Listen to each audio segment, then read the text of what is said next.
Ajay sir, ये जो पूरा मामला है, या फौरी हम राहत लोग भी तो नहीं दिख रहा है। जानते हैं, या हम लोग भी नहीं जानते थे। बिल्कुल।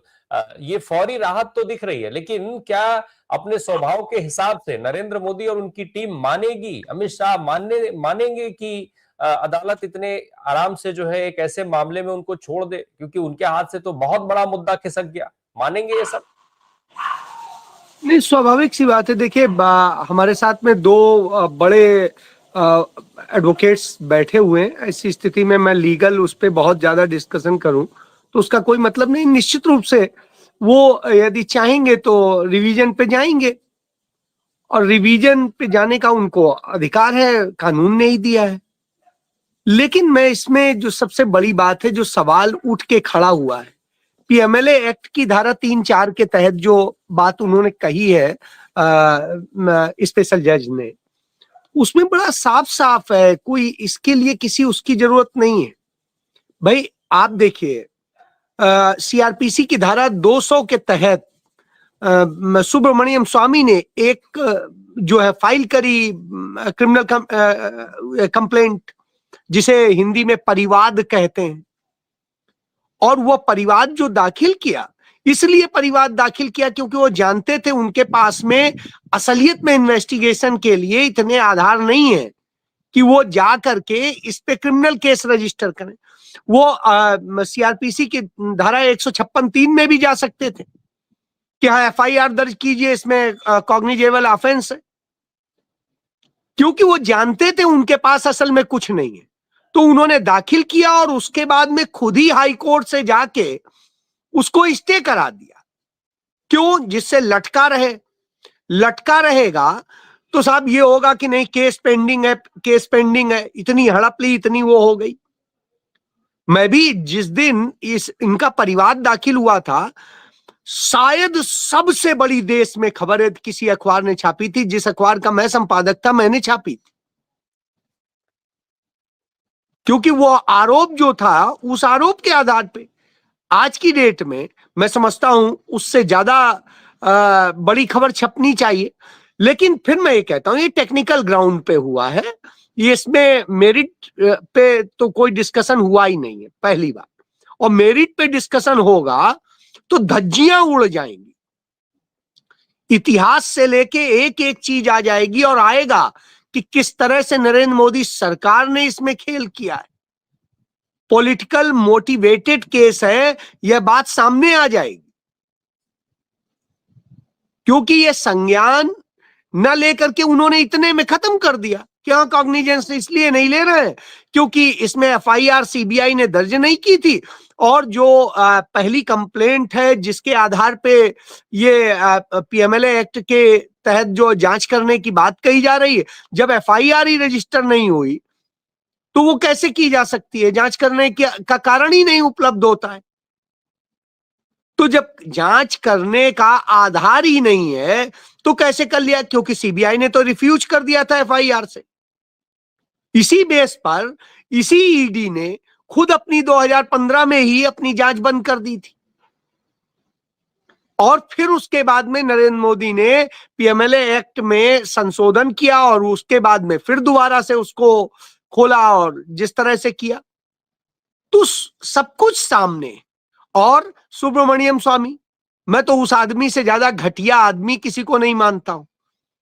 तमाम सारे लोग, मैं कांग्रेस के भी अपने मित्रों को कहूंगा, वो भी कई बार उसकी बातों को लेकर बड़े खुश हो जाते हैं, उसको वो करने लगते हैं।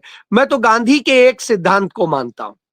गांधी कहते हैं, अच्छा व्यक्ति यदि कोई गलती कर दे या गलत कोई भी बात हो जाए तो उससे घृणा मत करिए, उसमें सुधार करिए। लेकिन यदि गलत व्यक्ति है और वो व्यक्ति यदि कोई अच्छा भी कर दे तो आप उसके चक्कर में आप पागल मत हो जाइए, क्योंकि वो असल में अपनी उसकी नीयत अंतर्मन से वो सही नहीं है। तो इसलिए मैं कभी भी नहीं कहूंगा, गलत आदमी यदि सही भी एक बार कह रहा है तो भी उसके साथ मत खड़े होइए, और सही आदमी यदि गलत भी एक बार कर जाए तो भी उसके साथ खड़े होइए। उसमें सुधार होने की गुंजाइश होती है, लेकिन गलत व्यक्ति में सुधार होने की गुंजाइश नहीं होती। तो मैं वही कह रहा हूं कि असल में सुब्रमण्यम स्वामी जैसे लोग आज से तो है नहीं, आप 70 के दशक से देख लीजिए। सुब्रमण्यम स्वामी ने सदैव ब्लैकमेलिंग का ही धंधा चलाया है और ब्लैकमेलिंग के ही बूते वो पहुंचे हैं। वो राजीव गांधी के पास कभी सटते थे और कभी फिर राजीव गांधी ने विश्वास किया और फिर देखिए कैसे उसने राजीव गांधी सरकार को बदनाम करने की शुरुआत उसी ने की थी। और उसके बाद आप जो है गांधी परिवार को दोबारा देखिए, तो हर बार जो ये करने वाले लोग हैं इनको समझिए। अरुण जी ने बिल्कुल सही कहा, मैं 100% सहमत हूं। आप देखिए पीएमएलए एक्ट क्या कहता है कि उसमें संपत्ति का ट्रांसफर होना चाहिए, उसमें मनी का वो होना चाहिए। तो यहां ना तो कहीं मनी का ट्रांसफर है ना कहीं संपत्ति का ट्रांसफर, तो भाई मनी लॉन्ड्रिंग कहां हो गई? यह अद्भुत सा केस है, अपने आप में आश्चर्यजनक केस है। और फिर मैं चलिए इन सब लीगल पॉइंट से अलग हटके कहता हूं, एक बात बता दूं, नेशनल हेराल्ड तो बचाना मैं समझता हूं भारत सरकार की भी जिम्मेदारी होनी चाहिए, क्योंकि यह अखबार अपने आप में स्वतंत्रता संग्राम सेनानी है। इस अखबार की शुरुआत जब पंडित नेहरू ने लखनऊ से की थी तो आप सोचिए ये 3 भाषाओं में था, अंग्रेजी में नेशनल हेराल्ड, हिंदी में नवजीवन और उर्दू में कौमी आवाज। मैं 95 का बताता हूं। 95 में एक समय में लखनऊ में बहुत बड़ी किसी भी लखनऊ के उससे पूछेगा हाकर से, और तो हड़ताल हुई थी हाकर्स की, और उस हड़ताल के दौरान सारे ये जितने कमर्शियल अखबार हैं सब बंद हो गए। तब नेशनल हेराल्ड ही और नवजीवन और यही कौमी आवाज ही दिखाई देते थे, वही लोग बांटते थे। और मैंने उसमें एक आध आर्टिकल लिखे हैं, उस समय मैं नया नया था जर्नलिस्ट, तो मैंने भी लिखे हैं उसमें, तो मुझे पता है उसके बारे में। और आप देखिए उसके लिए जिस तरह से लोगों ने अपनी अपनी संपत्तियां अपनी चीजें दे दे करके उस अखबार को बनाया था, नेहरू ने उसमें एक महान योगदान दिया था।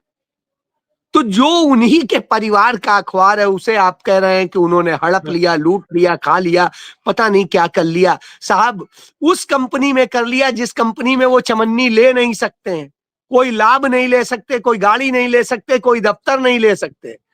आप सोचिए वो प्रबंधन करने के लिए क्यों ये प्रबंधन करने की बारी आई।